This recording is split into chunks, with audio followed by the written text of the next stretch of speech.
Olá pessoal, seja bem-vindo aí à nossa live. Vamos falar hoje sobre a gestão e investigação de acidentes de trabalho e desvios críticos. Vou dar um alô para a galera que está chegando ao vivo aqui.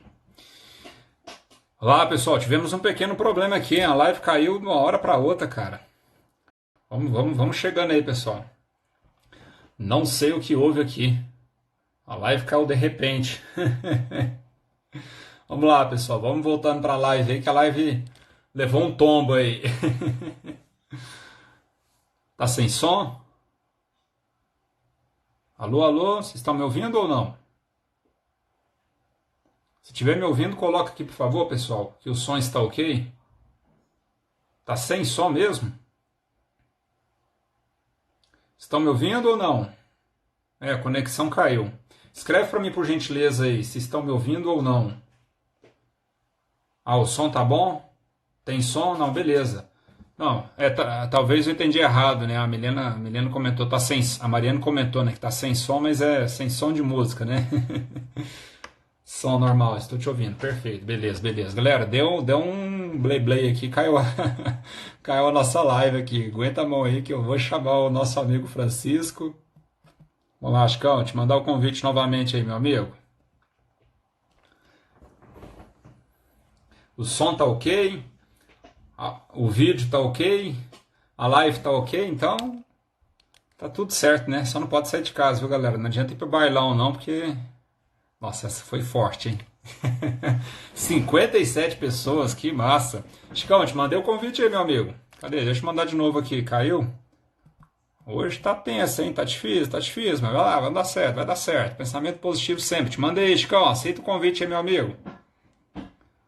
Ô, Mariane, tenta reiniciar aí seu celular, tenta sair da live e retornar. Apesar que ela não tá me ouvindo, não vai adiantar nada eu explicar isso pra ela, né? Tem mais pessoas aí que não estão ouvindo. Poxa, alguns estão ouvindo, outros não.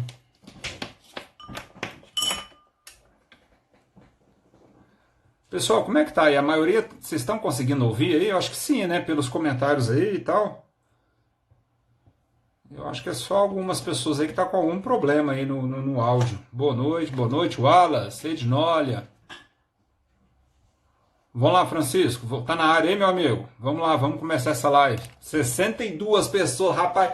Tem que ter dancinha, hein, Chicão? Tem que ter dancinha, meu amigo. O som tá ok. Então vamos lá. Francisco, vou te mandar o convite aí, beleza, meu amigo? Segura aí. Tiagão Pereira da Ente Lago e Edu Botelho, meu grande mano, tá aí, firme e forte. Vamos lá então, hein? Vamos lá. Agora voltou, Chicão. Nossa, 72 pessoas, cara. Galera, muito obrigado mesmo. Eu vou te falar, é recorde, viu, pessoal? É recorde, estamos batendo recorde aqui hoje. Vamos chegar na marca do Gustavo Lima, hein? 500 mil. Estamos a caminho. Estamos a caminho, né? Quem sabe daqui uns dias, né, Chicão? É isso aí. Mas começa assim, né? É passo após passo. Aqueles pessimistas. No começo é assim mesmo, depois piora. É isso aí, Michael. Recorde, galera. Muito obrigado mesmo, de coração. Valeu demais. Domingão da prevenção. Agora há pouco mencionei uma piadinha aí, eu acho que você não tinha entrado ainda não, né? Não tem Faustão, não tem um Fausto Silva, mas tem um Francisco Silva, né? Nossa, essa foi ruim, hein? Mas para muitos tem muito mais conteúdo aqui, viu? Nada. Isso eu tenho certeza. Não é? Conteúdo. Com certeza. Não é? Por isso que foi escolhido esse nome de Domingão da Prevenção, cara. É o Domingão, fazer uma analogia ao Domingão do Faustão. Nada contra, quem curte tá tudo certo, mas eu particularmente não curto. Enfim, novela, eu acho que a gente pode aproveitar nosso tempo com outras coisas. Mas tá tudo certo. Quem gosta, gosta e, né, gosto é igual, né? Cada um tem o seu e pronto, acabou. Muito legal. Meu amigo Francisco, hoje vamos falar sobre a gestão e investigação de acidentes e desvios críticos, mas antes de mais nada, eu gostaria que você se apresentasse para a turma aí. Bom, ok. Boa noite a todos. Está sendo um prazer participar dessa live aí junto com o Júlio e nesse breve tempo poder compartilhar um pouco, né, do meu conhecimento com relação a esse assunto, do qual eu sou assim, estudioso, né, há alguns anos.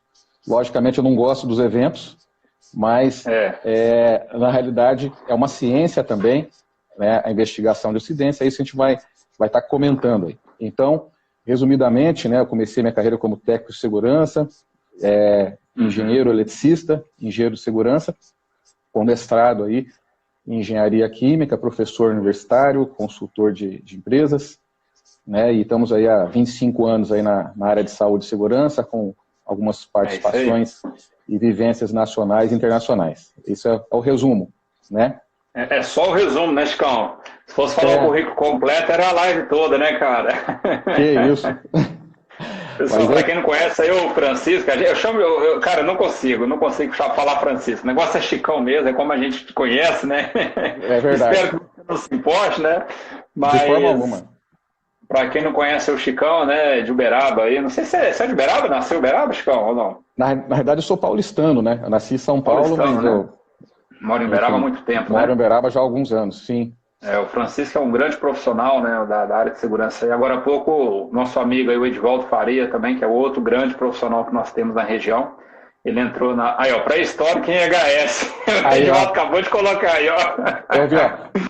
O Lindolfo aí também, grande amigo aí, abraço pra você, Lindolfo, Edivaldo. Tem uma galera. Bíblia da Segurança. Ei, Chico, isso, você tá enrolado, viu? A Cristiana também aí, ó. Obrigado, Cristiana. Abraço pra você. Galera aí. É isso aí. Galera, ó, o Presley comentou, estou desenvolvendo um curso sobre esse assunto. Show de bola, Wesley. O Leandro Presley.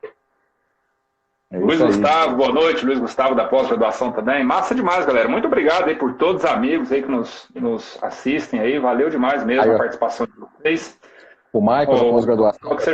O Edivaldo falou que você joga muito vôlei. O Michael tá aí. O Michael tá firme e forte. Todas as lives ele tá firme e forte aí. Pois Vamos lá, meu amigo. Vamos no vôlei.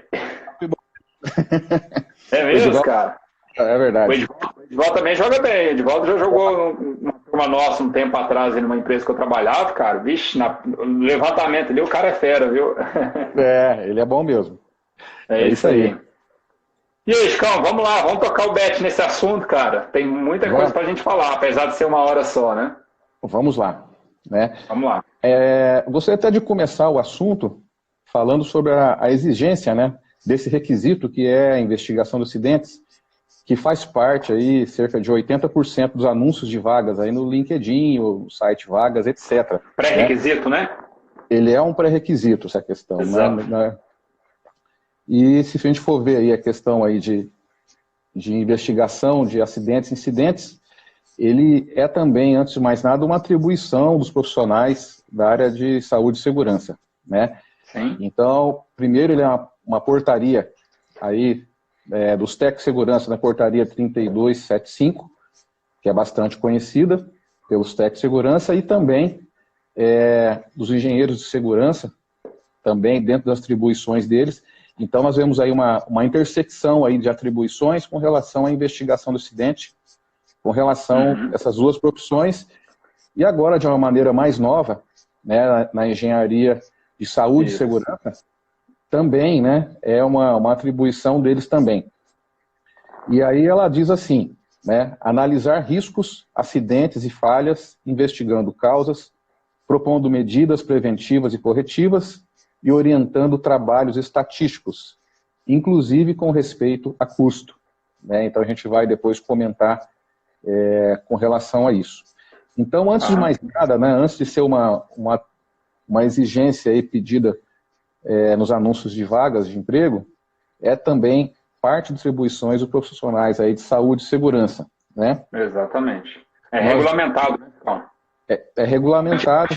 É uma atividade regulamentada, né? É um tema regulamentado. Exatamente. Então, isso faz parte, né, o profissional de saúde e segurança desenvolver essa proficiência. Nós vemos aí profissionais da área médica também que participam da investigação e que fazem parte do SESMIT, mas mais do ponto de vista do parecer médico, do parecer da lesão, da extensão da lesão, né, e seus agravamentos ou a sua recuperação. Né? Então, a parte de saúde tem aí essa atribuição também, mas, via de regra, isso é mais uma atribuição mesmo do técnico de segurança, ao engenheiro de segurança, ao engenheiro de saúde e segurança. Né? A gente começar pontuando por aí. Como já é de conhecimento, né, de todos, nós temos aí a antiga Lei 8.213, de 1991, né? E a partir dela é que se começa aí a definição. Então a gente vai começar uma abordagem aqui falando dessa lei, e nessa breve live aqui nós vamos fazer uma abordagem, no caso da gestão, né, investigação de acidentes e desvios críticos, mas usando como abordagem, como tema de fundo, como pano de fundo aí a ISO 45001, né? Perfeito. Até mesmo porque boa parte das empresas, ou ela está fazendo uma migração aí da OSAS, né, para a ISO, ou algumas empresas, mesmo elas não sendo certificadas, elas passam a adotar esses critérios, mesmo não sendo certificadas, né? Então, esse que é o objetivo e a linha mestra que nós vamos estar seguindo. Então, com relação à Lei 8.213, nós vemos aqui que acidente é aquele que ocorrer pelo exercício do trabalho a serviço da empresa, provocando lesão corporal ou perturbação funcional que cause morte, perda ou redução permanente ou temporária da capacidade laboral para o trabalho. Ou seja, né, mandar um abraço para o Gabriel aí, para que achou 2 mestres aí, né? Um abraço para ele aí. O Gabriel, que inclusive vai estar aqui conosco no domingo que vem, já adiantando aqui, né? Dando um spoiler aqui, né? Ele vai estar conosco no domingo que vem, falando sobre gamificação na segurança do trabalho, um assunto que está em alta e está sendo muito utilizado nas empresas. Enfim, domingo que vem às 19h30, vai ser um pouco mais cedo aí. Ah, legal.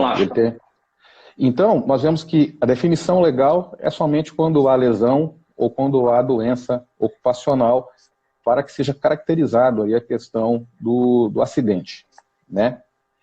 E agora já vamos pegar aqui uma abordagem nova, vamos falar aí da ISO 45001, né, que em 2018 ela vem trazendo aí as definições que a gente vai estar aqui rapidamente falando.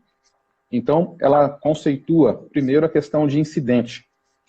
Então, eu gosto de usar aqui a ISO 45001 porque a gente já fica num padrão mundial. Porque essa questão de acidente e incidente, ela não é muito unificada entre as empresas, né? A gente vê que tem muitos termos aí paralelos, não há ainda um consenso. Mas aqui, pela ISO 45001, nós vemos aqui que incidente é uma ocorrência decorrente ou no decorrer de um trabalho que pode resultar em lesões e problemas de saúde. Então, essa é a definição. Quando aqui a ISO 45001 traz essa questão aqui de problemas de saúde, está relacionado aqui à doença do trabalho, né, ou doença ocupacional, em qualquer nível de gravidade, né? Então, e a questão de lesão é se houve ou não lesão. Então, houve lesão, aí, né, ela vai considerar aí como incidente. Ela traz também algumas notas aí que é importante nós fazermos aí observação. Então, a primeira nota aqui, um incidente em que ocorrem lesões e problemas de saúde, algumas vezes é referido como acidente. Então, não é errado, né, também o termo acidente ou o termo incidente não são termos errados. Mas o importante é a tratativa que nós damos a ele, né? Exatamente. Com relação ao termo, há uma grande discussão com relação a isso, né, Chicão? Antigamente chamava-se o quase acidente de incidente, né? Não sei se você lembra aí, mas antigamente era assim, né? O quase acidente era chamado de incidente, né? Agora, hoje em dia, na verdade, qualquer desvio, qualquer situação, ela é denominada como um incidente, né? Aí existem várias classificações, né? Exato. Aí cada empresa trabalha com uma classificação, né? E aí, logicamente, as pessoas têm que seguir o que é uma diretriz corporativa, né? E aí, continuando aqui, na nota 2, um incidente em que não ocorrem lesões e problemas de saúde, mas há o potencial de ocorrer, pode ser referido como quase acidente, quase perda e ocorrência danosa. É justamente isso que a gente está comentando aqui, né? Aquilo que tem potencial para se materializar em uma ocorrência de acidente. Então, geralmente as empresas hoje chamam como quase acidente, empresas multinacionais costumam chamar de near miss. Near miss, exato. E é um termo comum aí, principalmente multinacionais americanas costumam utilizar bastante esse termo, né? Exato. Então, apenas em termos de nomenclaturas, né? Depois a gente vai falar um pouco mais o que considerar, né? Quando considerar aí um quase acidente, a gente vai comentar um pouco mais para frente disso aí. Ainda dentro do sistema ISO, eu vou comentar aqui um trecho da ISO 14001, que fala da versão 2015, que é a última versão, e que fala, ISO 14001, do sistema de gestão ambiental, mas que também ela é equivalente na ISO 9001, até por conta daquela questão do anexo SL, né? Ou seja, o que é esse anexo SL, de uma maneira bem resumida? Ele unificou os títulos e a numeração da norma, onde nós vemos aí uma certa convergência, onde, por exemplo, numa auditoria, quando eu vou auditar determinado item, esse item é equivalente na outra norma. Então, quando eu falo aqui do item 10.2, que fala sobre não conformidade e ação corretiva, quando eu falo isso na ISO 14001, vai ser o mesmo item na ISO 9001, né? Vai ser o mesmo título e trata do mesmo assunto, até para ficar mais unificado, né? Então diz assim... Só uma observação aí, Chicão, alguns comentários que o pessoal vai fazendo aqui, eu acho que às vezes é pertinente, né, a gente reforçar, com relação à questão da classificação, né? Isso vai muito de cada empresa, como o Francisco comentou, né? O Wallace comentou aí que na empresa dele ele classifica com e sem afastamento. Tá tudo certo, viu, Wallace? Não tem nada de errado, não. Mas aí algumas empresas acabam classificando de formas diferentes. O Leandro complementou, né? Near misses, recordable, lost time, né? São termos utilizados por multinacionais. Geralmente, quando a empresa não é uma multinacional, ela não utiliza esses termos, né? Algumas apenas vão por esse padrão aí, né? O com afastamento e sem afastamento, que acaba que é o citado pela legislação, né, o Chicão? Exato. E outras empresas acabam fazendo suas próprias classificações, aí, geralmente isso já vem lá do corporativo, né, de forma bem padronizada, com as diretrizes todas estabelecidas, né? Sim. Esse recordable seria o acidente que é reportável, né? Então, reportável, exato. Você tem um evento menor, então geralmente o recordable é um evento que ele é reportado para a matriz em função da gravidade dele. Né? O recordable ele classifica, ele entra tanto com afastamento quanto sem afastamento, né? A partir do momento que ele entra, ele classifica-se como reportado, né? E ele já é classificado como recordable, né? Agora, quando fora isso, aí é o quase acidente, enfim, aí é outras tratativas, né? Aí tem aquele lost time, né? Lost time injury, que lost geralmente time com afastamento, né? É o acidente com afastamento, então você tem um acidente com restrição, que é o RWC. Isso. E aí você trabalho tem restrito. O trabalho restrito, onde ele restringe, né, uma função e a pessoa pode trabalhar exercendo outras funções. Vamos supor, um soldador, né? Ele tem lá na atividade dele 5 funções. Então, o médico fala, você pode trabalhar, você não vai afastar, mas aí você vai trabalhar em outra atividade, né? Em outra atividade ou na mesma atividade, restringindo uma função, por exemplo, né? Que ele fazia 5, né? Então, essa aqui que é a ideia, né? Então, a gente vai seguindo aqui. Isso, então, pessoal, só mais um comentário. As perguntas que vocês estão fazendo, eu estou procurando anotar todas aqui. E aí, no final, a gente vai pedir o Francisco para deixar um tempinho para estar respondendo a essas perguntas e as perguntas das pessoas que mandaram lá nos stories, né? Então, a gente começa com as perguntas dos stories e, na sequência, a gente continua com as perguntas que vocês estão enviando aqui durante a live. Isso, estou vendo aí o Leandro Presley aqui com relação a ferramentas, né, para aplicar. Eu vou comentar sobre isso, viu, Leandro? Obrigado aí pela sua pergunta, tá bom? Então, continuando aqui no item 10.2, e eu estou falando aqui da ISO 14001, Sistema de Gestão Ambiental, aí fala que ao ocorrer uma não conformidade, a organização deve. Então, na realidade, as organizações estão padronizando aí, né, a forma de pensar. Então, um acidente ele pode ser considerado também como uma não conformidade, né, porque ele vai contra...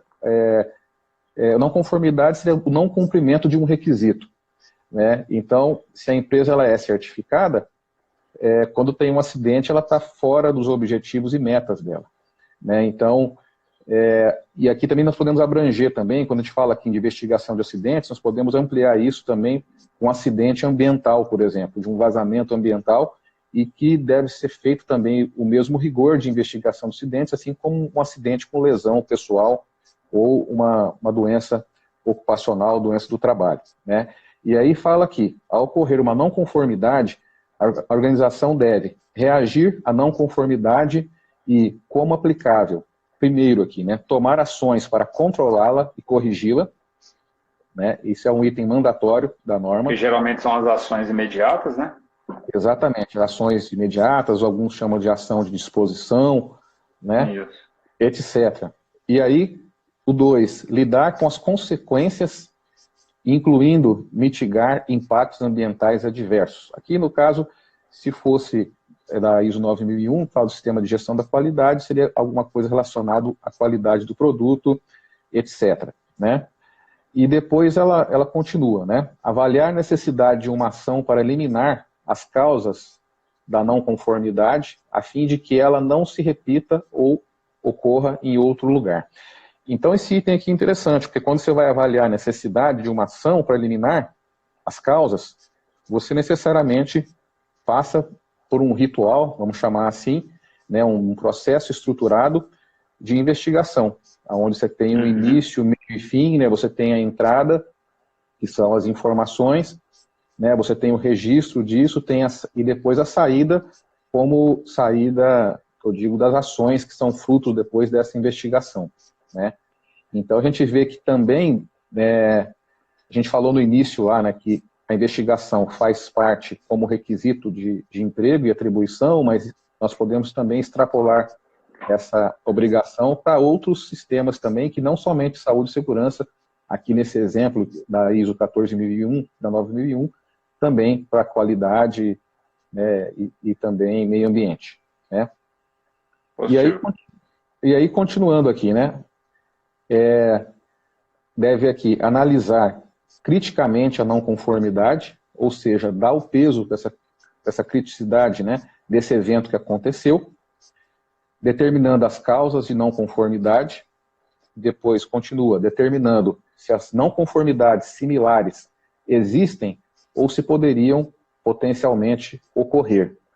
Ou seja, você vai analisar tanto o evento que aconteceu e você vai também imaginar e dar abrangência para esse acidente. Ele pode, né, ou teria potencial de acontecer em outros lugares também. Né? Eu vou falar aqui sobre um mito, Júlio, que acontece muito na nossa área de saúde e segurança e que nas consultorias ou mesmo ao longo de nossas atividades profissionais nós vemos muito. Né?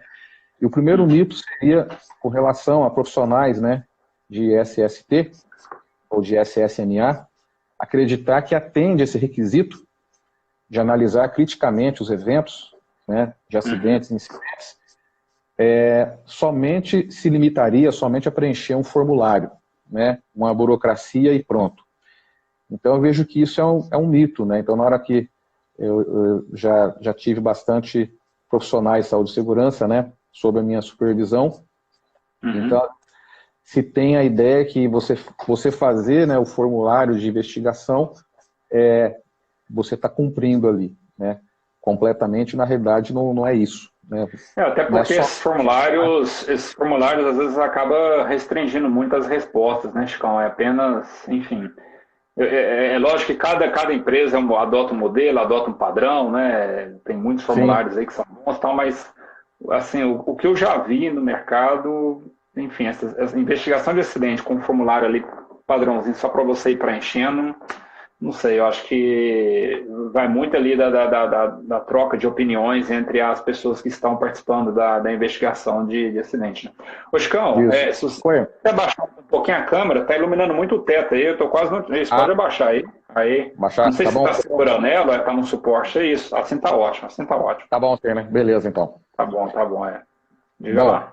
Deixa eu até aproveitar aqui que você fez o comentário, comentar aqui que eu achei legal que a Fabiana colocou aqui, que é a definição da NBR 14280, né? Que ela também traz definições aí de acidente de trabalho e as informações com relação à CAT, né, são extraídas aí da NBR 14280. Isso. Natureza da lesão, fonte causadora, né? Aquelas coisas todas. Né? os códigos extensos ali, né, para pegar e colocar Isso. na carta, né? Então eles são oriundos aí, são retirados da NBR 14280. Obrigado aí pelo seu comentário, Perfeito Fabiano. comentário, Fabiana. Então, Fabiana também está firme aí nas lives. é isso aí. Então, pessoal, é um mito, né, a gente achar essa questão de que é somente preencher o formulário. Um segundo mito aí que a gente pode falar também é que somente a investigação de acidente ela é uma medida de prevenção de acidentes. Na realidade, o objetivo nosso, né, é que não é a prevenção, né, é evitar realmente o acidente, é evitar a lesão. Esse é o nosso fim principal. Mas a investigação de acidentes ela não é um fim em si mesma, né? Na realidade, tem todo um sistema de gestão, né? Eu costumo falar, Chicão, às vezes a gente vê muitos profissionais assim especializados na investigação de acidente, né? E isso é importante, não tira o mérito disso, mas eu acho que a mesma energia deve ser dada para os programas proativos, né? Porque a investigação de acidente, ela é um programa? Ela é um programa, só que ela é um programa reativo, né? Quando você está investigando um acidente, é porque já aconteceu a situação, já aconteceu um certo desvio, né? Então a gente trabalha no antes, né? Então a gente tem que focar muita energia nos programas proativos, né? Agora, quando acontece um acidente, já que a caca está feita, a merda está feita, a gente pode aprender demais, né? A gente pode tirar, a gente chama das lições aprendidas, né? A gente pode tirar muita lição dos acidentes de trabalho, pessoal. Assim, ó, não menospreze o acidente. Se o acidente aconteceu, beleza, a gente trabalha para que não aconteça. A gente trabalha até alguns segundos antes, né? Mas se aconteceu, não menospreze. Utilize esse acidente, desde que seja investigado da forma correta, né? Realmente utilizando as ferramentas que daqui a pouco você vai comentar. O acidente traz ótimas lições aprendidas, não só para a sua unidade, para a sua planta, mas se você tiver 10 unidades espalhadas pelo mundo, né, você pode fazer ações de abrangência, né? Ou seja, a situação que aconteceu aqui pode acontecer naquela outra empresa, né? Não só dentro do grupo, né? Até mesmo entre outras empresas. Nas empresas que a gente trabalhava aí, às vezes a gente recebia algumas ações desse sentido, né? O acidente acontecia lá na empresa XYZ, sei lá, um acidente com empilhadeira. E, poxa, eu tenho empilhadeira aqui, né? Então a gente fazia as ações de abrangência também, né? Então a gente, se um acidente for investigado corretamente, a gente pode tirar inúmeras lições com ele, né? Exatamente. Aí continuando aqui, com relação a essa questão que a investigação, né, não é um fim em si mesma, nós temos que pensar no sistema de gestão, e qualquer sistema de gestão de QS, MS, RS, ele vai ter como primeiro uma política que vai sustentá-lo, né? Depois uma política, ele vai ter procedimentos operacionais diversos, né? Inclusive procedimento, etc., para se fazer investigação, né? E assim vai. Isso, exatamente. Perfeito, Chico. Objetivos e metas, ou seja, se ele é um sistema de gestão, ele é certificável, eu tenho que mensurar, né? Então eu posso classificar aqui como um terceiro tópico, né? Que é objetivos e metas. Um quarto seria cumprimento de requisitos legais, seja ele de qualquer norma ISO, né? E depois, verificação do sistema todo que passa pela auditoria. E por último, uma análise crítica feita aí pela auto-administração. Então, quando eu tenho esse sistema de gestão funcionando, aí realmente a investigação de acidentes vai ser um processo que vai rodar o PDCA dentro de tudo ali. Né? Então é importante que você mencionou isso sobre a questão da alta direção, né? De novo, né? Segurança do trabalho, de cima para baixo, né? Para você saber corretamente, né, se existe uma gestão da investigação dos acidentes nas empresas, um dos, não é o único, né, mas é um dos fortes indicadores aí, é saber se a gestão, né, se os gestores participam do processo de investigação de acidente, né? Os gestores, em alguns casos, a alta direção, né, dependendo da gravidade do acidente, né? Empresas onde os gestores não participam, é porque ainda não tem essa política enraizada, né, Francisco? E a gente tem visto muito nessas últimas alterações aí das normas ISO. Eu lembro antigamente, lá para 2000, antes um pouco, o pessoal pegava assim, né, ia treinar o pessoal sobre ISO, falava assim, ó, se vier auditor aqui, você pega o crachá, você lê o que está escrito atrás do crachá. Lê a política. Era desse jeito que fazia, né, o pessoal se preocupava muito com documentação. Hoje a gente vê que até isso veio muito bem incorporado aí na ISO 45001, de qual que é o real envolvimento, né, que a auto-administração tem tido, né, porque antigamente você tinha pessoas lá que eram especialistas, né, e ISO preparava a documentação, assina aqui, então hoje o entendimento, né, com a evolução da norma, tem visto que... mais em cima, né, aumentou a régua, né. Exatamente, ele tem que realmente ser lá a liderança, né, com o seu compromisso visível e compreensível, né. Exatamente. Isso aí dá um tema bem legal para a gente falar, mas faz parte, né, da questão aqui do acidente, incidente, a liderança tem que participar, né. Isso, o Leandro até comentou aí, ó, se possível a gestão conduzir, exatamente, Leandro, eu trabalhava assim, eu já trabalhei em empresas que não tinha nenhum nível, né, na questão, nenhuma gestão de investigação de acidente, a gente teve que implementar do zero, e já trabalhei em empresas que já tinha esse nível, né, onde era exigência da corporação que o gestor conduzisse a investigação. E a segurança, se fosse convidada, ela participaria ali para dar um suporte técnico e tal. Ou seja, justamente para desmamar, né? Para tirar. A gente precisa disso, né? E às vezes, nós mesmos, profissionais de segurança, às vezes a gente é um pouco culpado, entre aspas, porque às vezes a gente abraça esse processo para nós, né? E esse processo não é nosso. Né? É importante encarar a segurança como um suporte técnico, né? Um setor de suportar a gestão, né? E quem faz a investigação, sim, deveria ser os gestores, né? Agora, isso acontece em todas as empresas? Se a gente fosse pegar no Brasil todo, pouco provável, né? Eu acredito que a minoria das empresas, aí falando a nível Brasil, né? Não estou falando na região, mas a nível Brasil, eu acredito que a minoria tem isso, né, Francisco? Onde a gestão encabeça a investigação de acidente, né? Qual que é a sua visão com relação a isso, Francisco? É realmente isso, né? Hoje, antigamente você via até que quem apresentava o acidente para a diretoria era o gerente, né, de saúde e segurança ou o coordenador. Hoje em dia não, quem apresenta é o líder que vai lá na frente, ele que tem que se expor, entre aspas, né?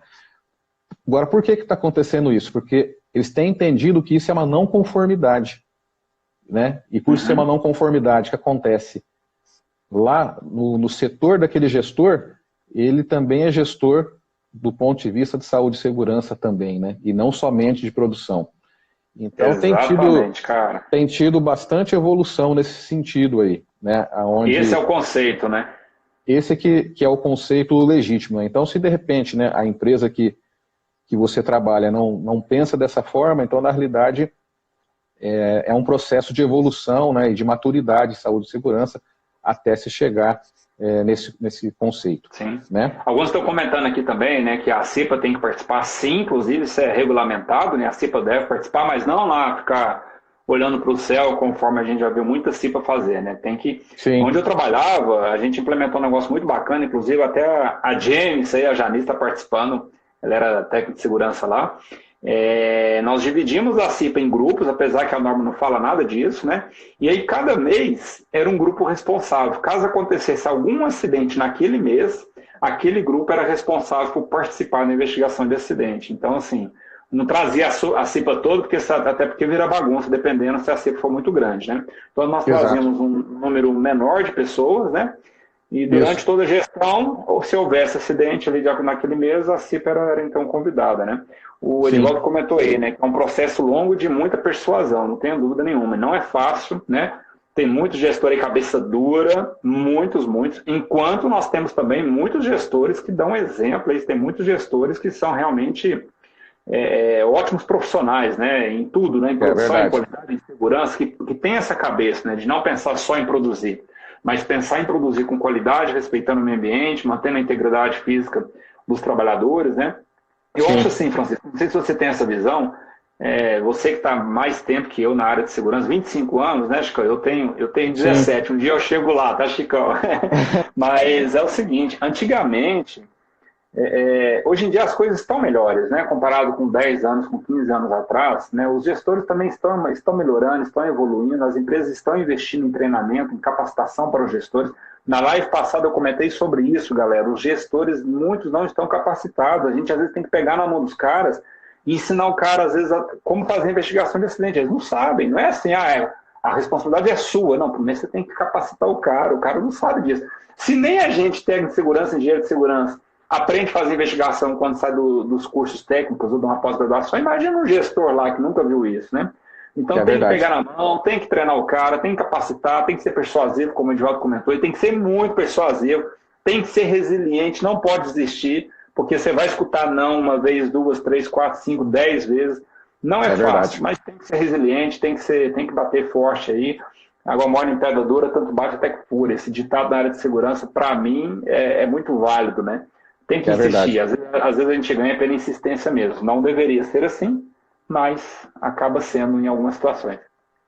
Eu vejo hoje, Júlio, que as empresas estão atuando de uma forma muito diferente, né? A gente vê essa questão, por exemplo, aí do Covid, fazendo um paralelo. Sim. Muitas empresas têm procurado ajudar de alguma forma e estão tornando isso público, né? De maneira positiva, né? Várias empresas estão ajudando, fazendo o que pode. E a questão hoje dos acidentes expõe também muito a imagem das empresas, o que não acontecia antigamente. Então a empresa ela não tem o interesse de expor, né? Nossa, aconteceu um acidente assim e depois sai lá no jornal das 19 horas, a empresa tal, acontece um acidente grave, ou mesmo o WhatsApp, né, que acontece do pessoal espalha. Então, hoje, essa questão da imagem e reputação das empresas também, elas estão muito mais preocupadas, né?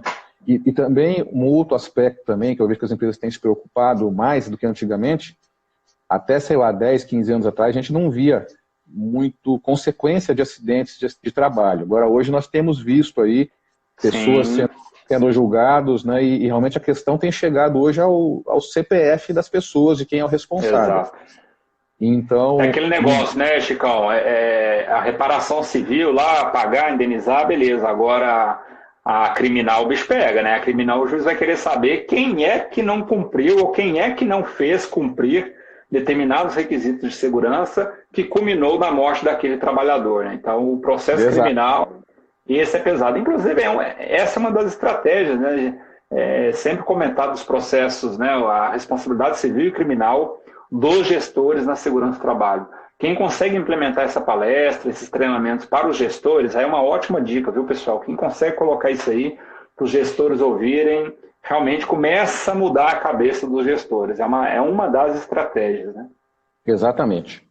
E aí, continuando dessa questão de gestão, né? Agora vou comentar um pouco sobre a gestão do acidente e desvios críticos, né?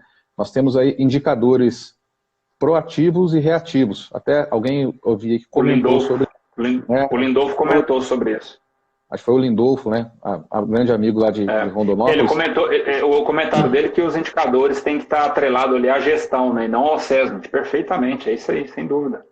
Exatamente. Então, na verdade, tem que, igual o termo que eles gostam de utilizar, tem que ser cascateado para toda a empresa. Cascateado, né? Não ficar exatamente.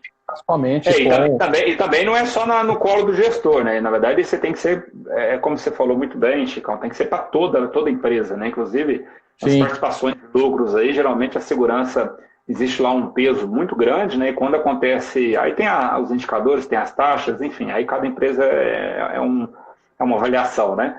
Mas se ultrapassar aquela taxa, ou se tiver um acidente com acostamento, todo mundo perde, né? Independentemente do cargo, enfim. Isso é importante, sim. É importante. Sim. É uma das alternativas, né? Não pode ser a única, é claro. Quando a gente fala em indicadores proativos, né, e reativos, então tem aquela questão, por exemplo, do reativo, nós temos aí as taxas de frequência, gravidade e outras taxas diversas. Nós temos aí as pirâmides, dentre elas a mais conhecida, a de Bird, né, que ela é de 1926. O tempo não nos permite, mas nós temos aí 4 pirâmides, né? Sendo aí a pirâmide da Dupont, a pirâmide mais atual, mas nós vemos muitas vezes nas empresas a pirâmide invertida, ou seja, as pessoas relatam poucos desvios e tem um número praticamente paralelo com relação a acidentes, né? Então a gente vê aí uma falha de gestão. Então tem que... E que vai de encontro à pirâmide antiga do nosso amigo Frank Bird, né? Exatamente. Que é justamente isso, né? Se você tem uma base de relatos grande, maior, a sua ponta lá em cima, os acidentes graves são menores, né? Mas o contrário é exatamente verdadeiro, é exatamente o que você falou, Chicão. Se a sua base de relatos é pequena, existe uma incidência, né? Pode haver uma probabilidade maior da sua ponta lá dos acidentes graves serem maiores. Exatamente. Então a empresa tem que trabalhar tanto com a pirâmide, que faz parte, né? Você está dirigindo o carro olhando ali no retrovisor, quanto também se olhar para frente ali com programas de relatos de desvios, programas internos de melhoria e eliminação de riscos, etc. Né? Então isso é importante. Exato. Vou comentar também um outro mito, né, que nós vemos muito aí na área de saúde e segurança, de pensar assim, nunca aconteceu, né, então podemos ficar tranquilos, né? Que às vezes o fato de um evento não ter acontecido não significa que ele tem pouca gravidade, né? Eu posso falar isso mais por conta dos acidentes de processo, de segurança de processos, né? Então, não é todo dia que você ouve aí que explodiu uma caldeira, né? Exatamente. Mas são eventos que, quando acontecem, eles têm uma alta gravidade. Então, a gente não pode confundir a questão de ter pouca frequência daquele evento, que aquele evento não é perigoso ou que não tem que se fazer gestão Exatamente. em cima, né? Um outro mito também seria que a culpa é do empregado, né? Geralmente você termina a investigação muito rápido quando você pensa dessa forma, né? Você não analisa de forma adequada, bota na conta do funcionário e fica por isso mesmo e todo mundo volta a trabalhar. Exato. É fácil, né, Chicão? É simples, né? É simples, né? Você joga na conta dele e todo mundo concorda, e tem uns até que fala, confessa aí que foi você e pronto, né? Então, isso não é... Ou tem também o conhecido como mito da maçã podre, né? Que até há muito pouco tempo atrás estava sendo considerado como, vamos dizer assim, não, isso é porque o cara é uma coisa dele mesmo, ele tem uma predisposição a acidentes. Isso é uma coisa que as novas gerações aí têm trazido um pouco isso, e hoje quem estuda isso de uma maneira muito séria a nível mundial tem visto que isso não é mais dessa forma, né? E a confiabilidade das investigações, ela é diretamente ligada à maturidade em saúde e segurança do trabalho. Aí, se a gente fosse falar aí da curva de Bradley, né? Exato. Então, ou seja, quanto mais evoluído for a gestão, com mais clareza eles vão tratar a questão dos acidentes, né? Então isso é importante. No processo, na fase interdependente, isso já acontece suavemente, né? Esse processo de investigação de acidente já é conduzido pelos gestores, mas a nível Brasil, eu acredito que a gente está lá no dependente, muito dependente, né? Em alguns casos reativo, eu acho que está ali no reativo e dependente, né? Mas assim, cara, eu tenho a gente tem que comparar, né? Eu acho que a gente tem que comparar. Cara, 10 anos atrás, encarregados, gestores, eu tenho essa visão, não sei se a galera vai concordar, mas era mais difícil. Hoje em dia os caras estão caindo na ficha, está sendo mais fácil. A gente também eu acho que também a gente acaba aprendendo a lidar mais com os gestores. Eu já falei isso várias vezes, já dei depoimento aqui, não era até segurança muito ríspido, muito, sabe, botava aquele negócio de cavalo ali, era muito norma e tal. Então, às vezes, a gente também vai aprendendo essa parte, né, das relações interpessoais, que isso é muito importante nas empresas. Então, a gente vai pegando as manhas, né, vai pegando ali o esquema da coisa, vai aproximando o gestor, vai virando aquele círculo, né? Isso é importante. Isso ajuda, não tenha dúvida nenhuma que isso ajuda, mas a maioria ainda não está nessa fase. Mas eu acredito que a gente, a cada década, enfim, a cada ano que se passa, a gente vai melhorando os nossos gestores e os próprios gestores também, hoje em dia, os gestores mais novos, eles já estão com essa preocupação, né, Francisco? Sim, hoje até as empresas nas entrevistas procuram identificar esse perfil, se o gestor ele é voltado ou não para a segurança. Temos visto isso de uma maneira bem clara aí em grandes corporações, né? Exato. Um ponto importante aí, que eu gostaria de destacar, é que as organizações hoje devem aprender com a indústria da aviação. Né? A indústria da aviação é uma indústria muito segura e justamente nós temos poucos acidentes, né, aéreos, a gente vê acidentes aéreos com aviões menores, né? Aviões maiores, onde você tem toda uma confiabilidade, né, uma engenharia de manutenção, de controles, etc., dificilmente nós vemos eventos, né, com grandes aeronaves.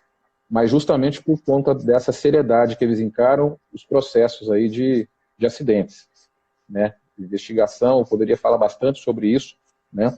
Sim.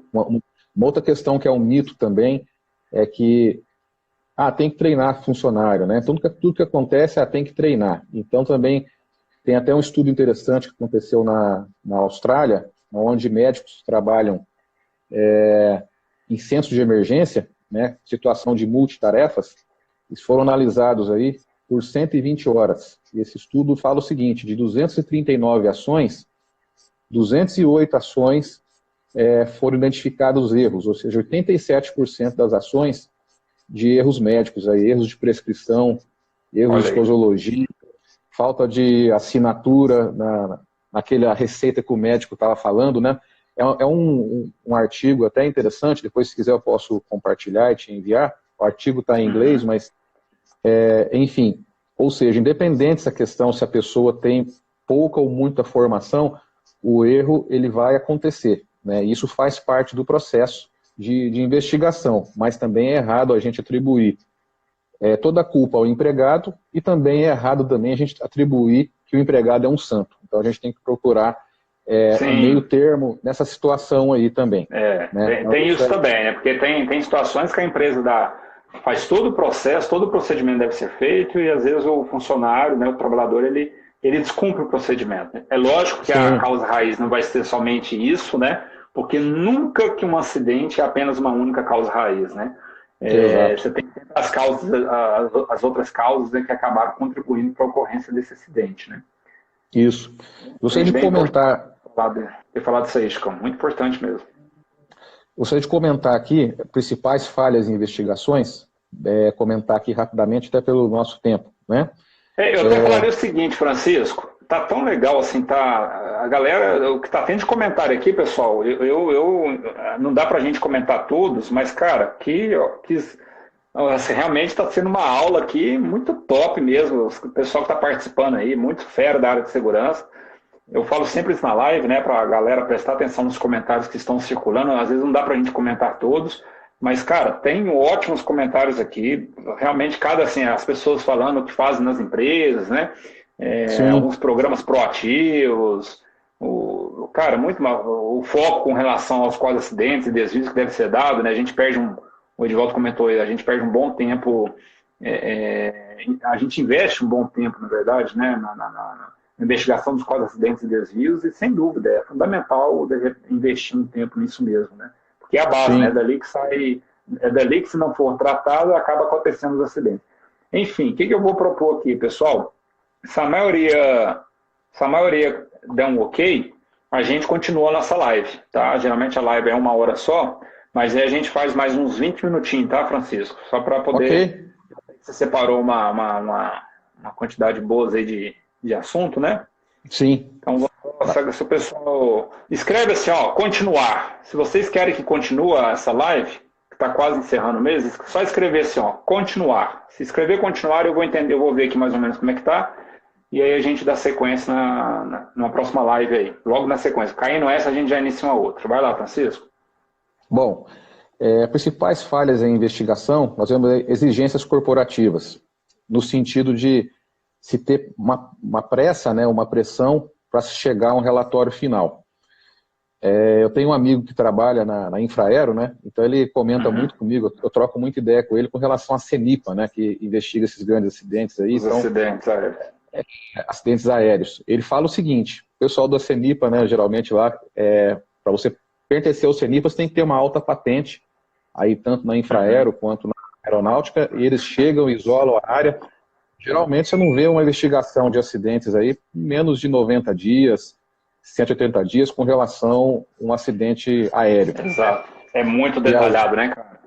Cara, eu tinha muita assim, curiosidade e interesse em participar de uma dessas, viu, cara? Deve ser muito top, cara. Eu converso, processo, né?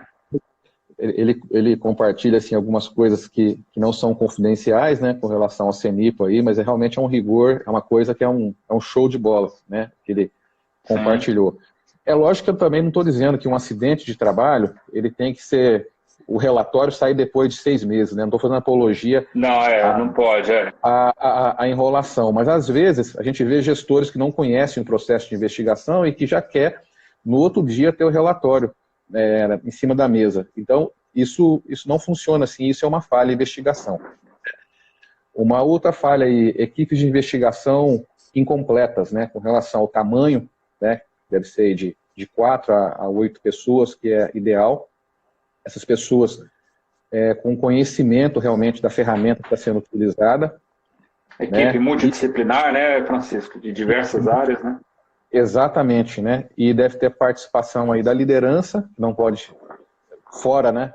Esses 4 a 8 aí, pessoal da CIPA, né? A gente vê também, às vezes, falta de serem objetivos na investigação, então tem que ter realmente um líder, alguém que conduza de uma maneira com conhecimento de causa, viu?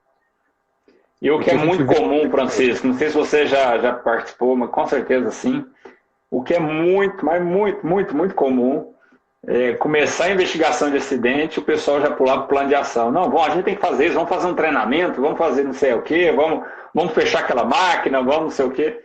Cara, isso é muito comum, não sei se você também tem essa mesma percepção aí.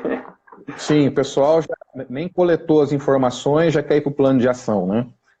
Então, realmente, se for ver do ponto de vista prático, vamos dizer assim, a investigação dos acidentes, ela é mal vista, né? Porque a pessoa estava com a mesa cheia. As empresas hoje têm quadro enxuto. Aí a pessoa tem que fazer tudo para ir fazer a investigação, né? E tem muitas empresas que pensam assim, a investigação, isso é obrigação do SESMIT, né? O que eu tenho que fazer lá? É ele que tem que dar essa resposta para mim, né? E a pessoa não entende o processo, a gente vê aí um baixo grau de maturidade de saúde e segurança em algumas empresas. Então, realmente, eu já vi várias vezes essa situação, né? Não, eu já vi esse acidente, é igual o que aconteceu lá, vamos para o plano de ação logo de uma vez, pessoal, né?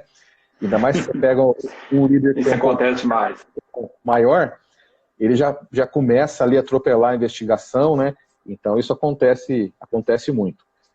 Uma outra falha aí, falta de especialistas muitas vezes, tem acidentes, por exemplo, que ela é de origem mecânica, de origem química, então você tem que ter especialistas ali para poder dizer o que foi realmente que aconteceu. Então, na realidade, o pessoal da segurança entra com a expertise de usar a ferramenta e as pessoas, né, das áreas vão dizer qual é o fenômeno que aconteceu para que aquilo tenha se materializado no acidente. Né? Como é o processo, como é que funciona o processo, né? Isso, sem dúvida, a presença do especialista é importantíssima em uma investigação de um acidente, né? Exatamente. Aí nós temos aí também questão de partes interessadas, né? Problemas relacionados à chefia, às vezes é um problema, questões de seguradora. A empresa tinha que fazer uma inspeção no hidrante e tal, e aconteceu o acidente. Não, podemos falar isso não, porque aí, senão a gente não recebe a pólice da seguradora, né? Ou então, nossa, isso aí é um plano de ação esquecido. Eu tinha que fazer a ação e o plano ficou lá no Excel e ninguém me cobrou. Então, a equipe de investigação tem que ter habilidade para identificar, né? E a equipe ter primeiro, né, uma autonomia, uma imparcialidade, né, e uma isenção com relação ao que está sendo apurado lá, né? Ou seja, não se busca, logicamente, culpados em investigação, você busca entender o porquê que aquele evento aconteceu, né? Com relação à equipe também, né? Existe uma diferença entre uma equipe especializada e membros da equipe que dão informações, tá? Então, são duas situações diferentes. Você tem uma equipe que está acostumada e sabe como conduzir a investigação, entrevistas, etc., e tem uma equipe que só participa dando informações. Então, quando você mistura isso, você não vai ter um bom produto de uma investigação, certo? Eu não sei, Júlio, se a gente continua Vamos continuar, só um comentário que eu ia fazer aí, sobre essa questão do esquecimento do plano de ação. Não sei se você vai comentar mais a respeito, mas não adianta nada, né? Fazer uma investigação lá com uma equipe multidisciplinar, identificar das causas raízes, utilizando ferramentas X, Y, Z, e aí o plano de ação não tomar conta dele, né? Que é a gestão dos acidentes de trabalho, né? A gestão das investigações. Sim. Não adianta de nada. Isso eu acho que assim, acho que não, tenho certeza, né? Na ocorrência de um acidente de trabalho, as lições aprendidas, né? Quais as lições que nós vamos tirar desse acidente? E aí vem um plano de ação robusto para evitar que esse acidente não aconteça mais na sua unidade e outras unidades também. Então, quando você faz o plano de ação, você também tem que lembrar das outras plantas, né? Sim, Palavra-chave é a gestão desse processo como um todo, né? O processo de investigação, o processo de acompanhamento das ações. É lógico que existem softwares para isso, mas também dá para você fazer sem software, né? É acompanhar, é sim. gerir, fazer gestão, administrar. Você consegue fazer isso com um bom Excel, etc. Mas a gente vê muitas situações que as empresas têm até softwares para isso, né? Uhum. ISO Action, ISO System, o próprio SAP e vários outros softwares. Nexus, SAP, Então, tem muitos softwares que ajudam essa gestão, porque o que a gente vê também, né? Uma perda de conhecimento, porque às vezes tem um profissional de saúde e segurança que, por algum motivo, ele sai da empresa, você perde aquele histórico todo, porque estava no e-mail dele, né? O plano de ação, e aquilo não tinha um acompanhamento efetivo, né? E meu aí é Deus. onde acontece o acidente, e aí o pessoal vai ver que, mas por que isso aqui aconteceu? Mas peraí, vamos resgatar aqui o plano de ação. Aí vê que aquela ação não foi feita, mas ninguém fez o follow-up, ninguém fez o acompanhamento, né, daquela ação. Então isso é muito, muito comum, né?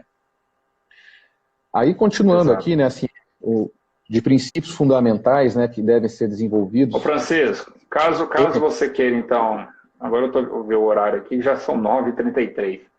Certo? Pessoal, então vamos lá, já que vocês falaram aí, deixa eu só ver os comentários aqui para poder finalizar a anotação.